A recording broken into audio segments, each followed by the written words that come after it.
Tax the rich, trash the tariffs, end monopolies.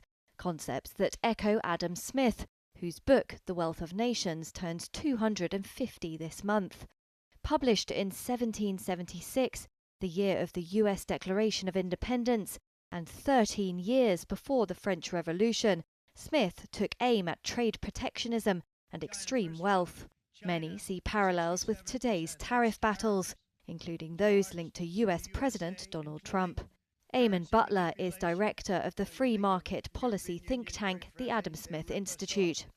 The Trump argument, I think, is that, America is being swindled because people are manipulating their exchange rate. China, for example, is manipulating the exchange rate, and therefore they're getting an unfair advantage in trade, and therefore we should have tariffs to offset that.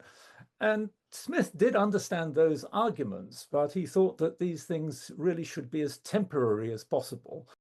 While Smith is most often cited for his free markets and free trade approach, when it comes to distribution of wealth, some say he could almost be channeling leftist US lawmakers like Bernie Sanders or Alexandria Ocasio-Cortez.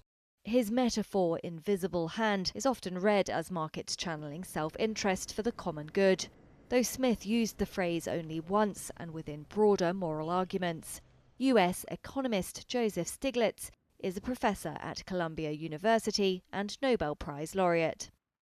One of the things I find so interesting is the attempt of the right to misappropriate his ideas for themselves, which I think speaks to the fact that they don't have a coherent set of philosophy. So modern economics is based on infinitely selfish people, and clearly Adam Smith didn't believe that.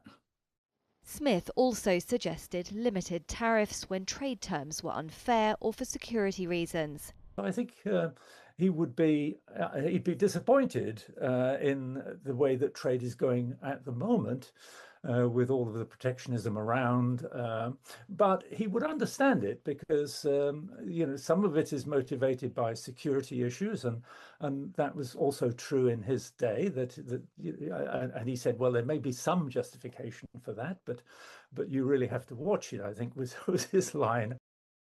Events marking the 250th anniversary run this year in Glasgow, Edinburgh, London, and Smith's Scottish coastal birthplace.